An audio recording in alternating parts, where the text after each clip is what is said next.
जय हिंद। नमस्कार साथियों, कैसे हैं आप सभी लोग। उम्मीद करते हैं कि आप सभी लोग अच्छे होंगे और आपकी तैयारी जो है बिल्कुल अच्छी तरीके से चल रही होगी। तो साथियों, आज की इस क्लास में हम सभी लोग जो है बीपीएससी एडीओ एग्जाम 2026 के लिए साथियों ऐसे इंपोर्टेड और चुनिंदे क्वेश्चन को देखेंगे जो कि साथियों आपके बीपीएससी एडीओ एग्जाम 2026 के लिए काफ़ी इंपॉर्टेंट है। तो साथियों, आप इस क्लास को बिल्कुल अच्छी तरीके से लास्ट तक देखिएगा, क्योंकि साथियों ये सभी क्वेश्चन आपके 14 अप्रैल के एग्जाम के लिए जो है काफ़ी इंपॉर्टेंट है। और साथियों आपका एग्जाम जो है ये 14 अप्रैल से लेकर 21 अप्रैल तक ये एग्जाम की प्रक्रिया जारी रहेंगे। और आपका एग्जाम यदि 14 से लेकर 21 के बीच में भी साथियों पढ़ रहा है तो आपके लिए ये क्लास जो है साथियों रामबाण क्लास साबित हो सकते हैं। तो आप इस क्लास को बिल्कुल अच्छी तरीके से लास्ट तक देखिएगा। तो चलिए क्लास को स्टार्ट करते हैं। उनसे पहले यदि आप इस चैनल पे पहली बार जुड़े हैं तो आप इस चैनल को सब्सक्राइब कर लीजिए और सब्सक्राइब करके आप ऑल नोटिफिकेशन को ऑल पे दबा के जुड़ जाइए, जिससे कि जब भी कोई नई क्लास हो सबसे पहले क्लास का नोटिफिकेशन जो है आपके पास पहुंच सके।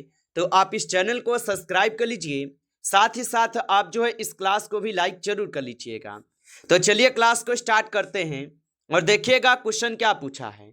क्वेश्चन पूछा गया है कि असम भारत का कौन सा राज्य है जो 7 राज्यों की सीमा को जो है स्पर्श करता है। चलिए बताइएगा। ये सभी क्वेश्चन काफी इंपॉर्टेंट और चुनिंदे क्वेश्चन हैं जो आपके एग्जाम में 100% जो है ये सभी क्वेश्चन आपको देखने को मिलेगा। और बताइएगा कि असम भारत का कौन सा राज्य है जो 7 राज्यों की सीमा को स्पर्श करता है। तो याद रख लीजिएगा ये हो जाएंगे असम। ऑप्शन यहाँ पे बी यहाँ पे इस क्वेश्चन का सही जवाब है, याद रख लीजिएगा। अगला क्वेश्चन देखेंगे। क्वेश्चन है कि भारतीय ओलंपिक परिषद की स्थापना जो है कब हुई थी। तो भारतीय ओलंपिक परिषद की स्थापना कब हुई थी। तो भारतीय ओलंपिक परिषद की जो स्थापना हुई थी 1924 में हुई थी। ऑप्शन ए हो जाएगा इस क्वेश्चन का सही जवाब, 1924 में हुई थी। चलिए आगे देखिएगा। अगला क्वेश्चन पूछा गया है। क्वेश्चन है कि आधुनिक ओलंपिक खेलों की शुरुआत कब हुई थी। चलिए बताइएगा आप कि आधुनिक ओलंपिक खेलों की शुरुआत कब हुई।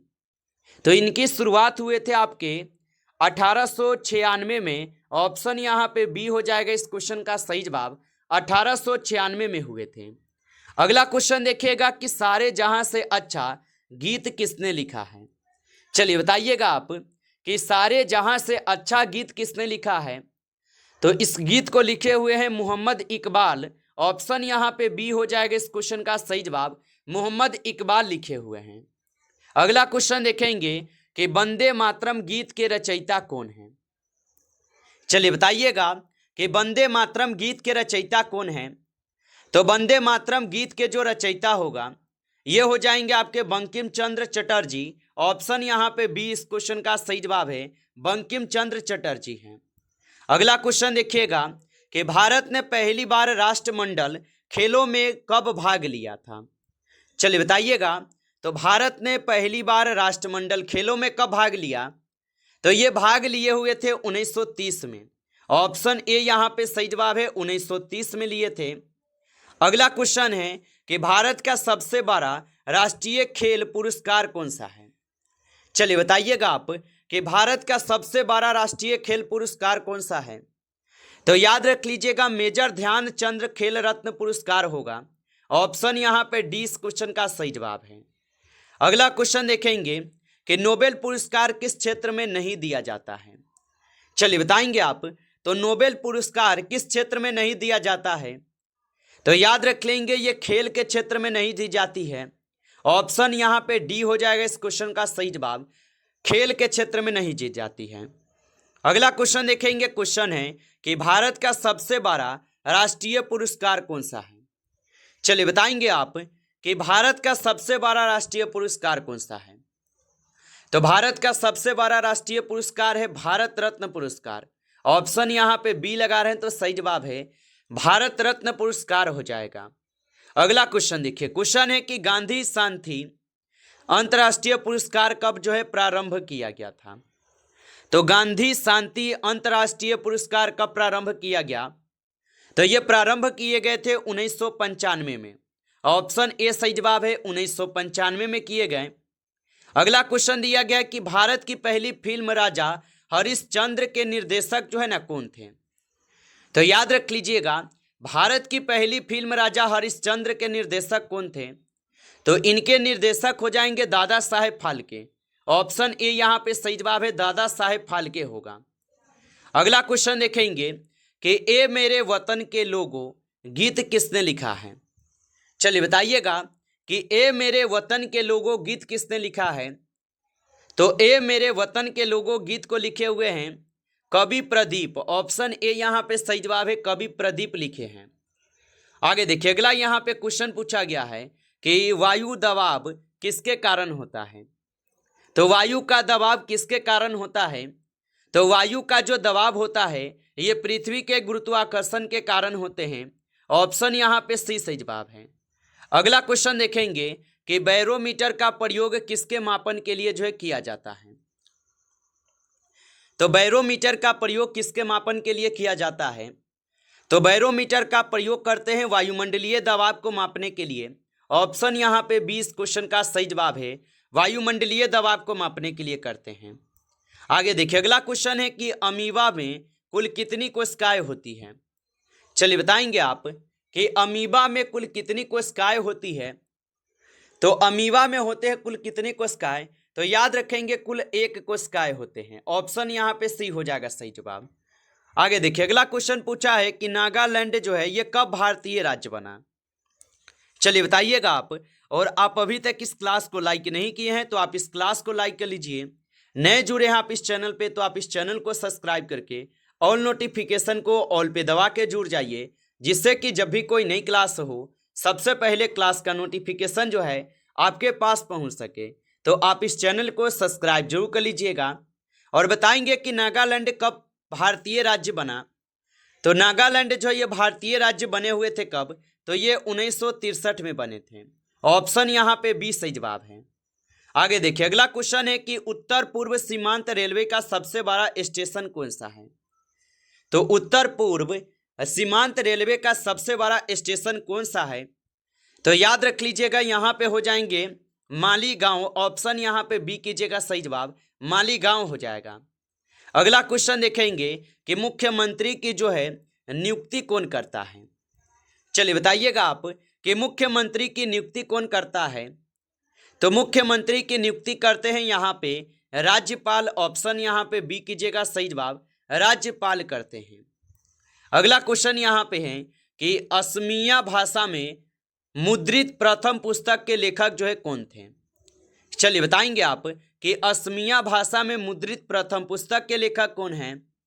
तो इस पुस्तक के लेखक हो जाएंगे आत्मा राम शर्मा। ऑप्शन ए सही जवाब है, आत्मा राम शर्मा होगा। आगे देखिए, अगला क्वेश्चन है कि रविंद्रनाथ टैगोर ने भारत के अलावा किस देश का राष्ट्रगान जो है लिखा है। चलिए बताएंगे आप। तो रविंद्रनाथ टैगोर ने भारत के अलावा किस देश का राष्ट्रगान लिखा। तो याद रख लीजिएगा बांग्लादेश के। ऑप्शन ए सही जवाब है, बांग्लादेश के होगा। अगला क्वेश्चन है कि हीटर के तार किस पदार्थ के बने होते हैं। तो याद रख लीजिएगा, हीटर के तार किस पदार्थ के बने होते हैं।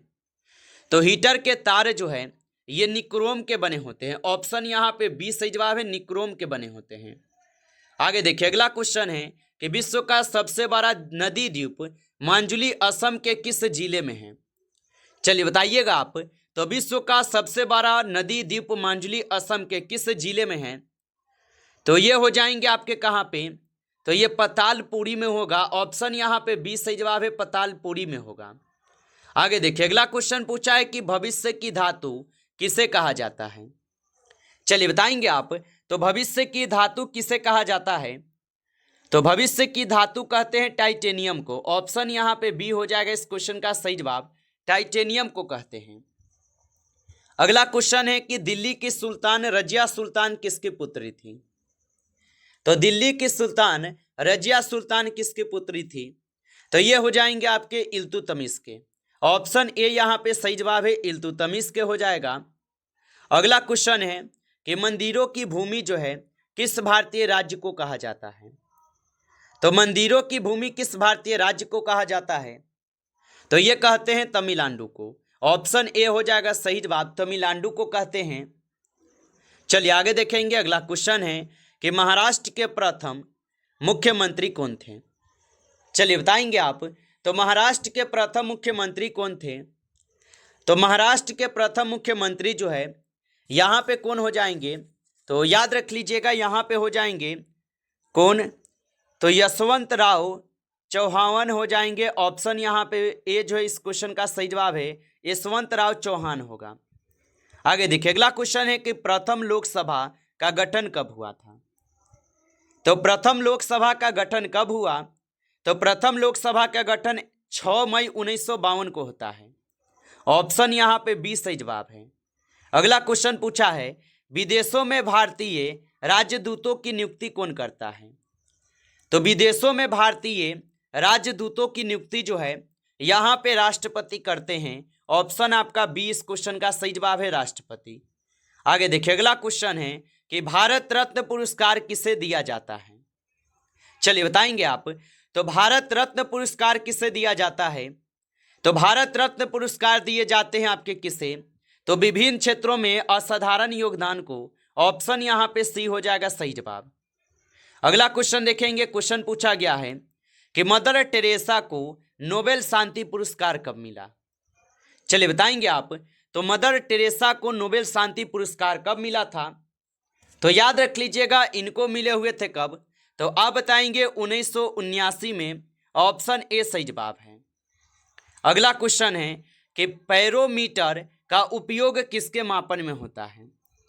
तो पैरोमीटर का जो उपयोग होता है ये किसके मापन में होता है, तो याद रख लीजिएगा यहाँ पे इस क्वेश्चन का सही जवाब उच्च तापमान को मापने के लिए होगा।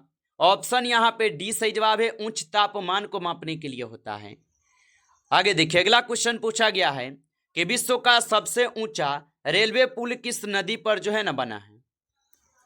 तो विश्व का सबसे ऊंचा रेलवे पुल किस नदी पे बना है, तो ये बने हुए हैं किस नदी पे, तो ये हो जाएंगे चिनाब नदी पे। ऑप्शन यहाँ पे बी सही जवाब है चिनाब नदी पे। आगे देखिए अगला क्वेश्चन है कि अंटार्कटिका में तीसरे भारतीय अनुसंधान केंद्र का नाम क्या है। चलिए बताइएगा आप। तो अंटार्कटिका में तीसरे भारतीय अनुसंधान केंद्र का नाम क्या है, तो इनका नाम हो जाएंगे यहाँ पे भारती। ऑप्शन डी कीजिएगा सही जवाब भारती हो जाएंगे। अगला क्वेश्चन है कि Simhadri super thermal power plant कहाँ स्थित है। तो Simhadri super thermal power plant जो है ये स्थित हो जाएंगे कहाँ, तो विशाखापट्टनम जिले के परवारा में। ऑप्शन यहाँ पे डी इस क्वेश्चन का सही जवाब है। आगे देखिए अगला क्वेश्चन पूछा है कि नियामगिरी पहाड़ी किस खनिज भंडार के लिए प्रसिद्ध है। तो नियामगिरी पहाड़िया किस खनिज भंडार के लिए प्रसिद्ध होगा, तो ये बॉक्साइट के लिए है। ऑप्शन यहाँ पे बी सही जवाब है बॉक्साइट के लिए। नमस्कार साथियों, इस क्लास में टॉप 35 क्वेश्चन थे जो काफ़ी इंपॉर्टेंट और चुनिंदे क्वेश्चन थे ये सभी क्वेश्चन। साथियों यदि आपको क्लास अच्छा लगा हो तो आप इस क्लास को लाइक कर लीजिए। नए जुड़े हैं आप इस चैनल पे तो आप इस चैनल को सब्सक्राइब करके ऑल नोटिफिकेशन को ऑल पे दबा के जुड़ जाइए, जिससे कि जब भी कोई नई क्लास हो सबसे पहले क्लास का नोटिफिकेशन जो है आपके पास पहुंच सके। तो आप इस चैनल को सब्सक्राइब जरूर कर लीजिएगा। चलिए फिर मिलते हैं आपसे एक नेक्स्ट टॉपिक के साथ नेक्स्ट क्लास में। तब तक के लिए जय हिंद जय भारत।